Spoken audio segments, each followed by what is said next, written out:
my game dev journey. Day 15. Today I learned about combo attack systems in Unreal Engine. So the first thing I did was import and retarget animations in Unreal Engine.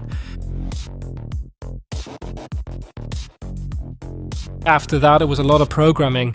Unreal Engine is generally difficult to learn and the programming side is very challenging, especially text-based programming like C++. But I'm focusing on blueprints in Unreal Engine, which is a visual way of programming.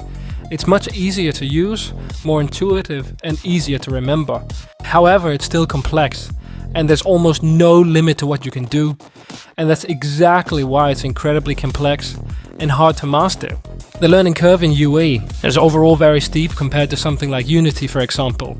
That's why you have to take small steps when developing games in UE, because it's as complex as it is.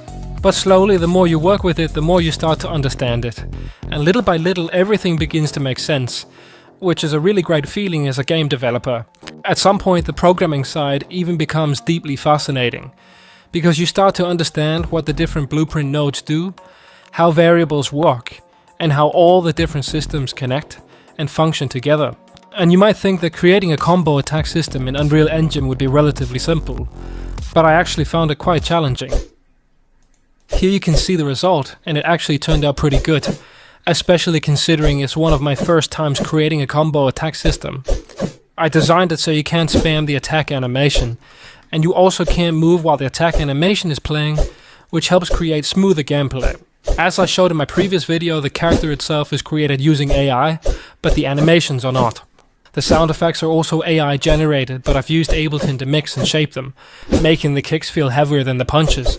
Overall, I think AI is a really powerful tool when used the right way.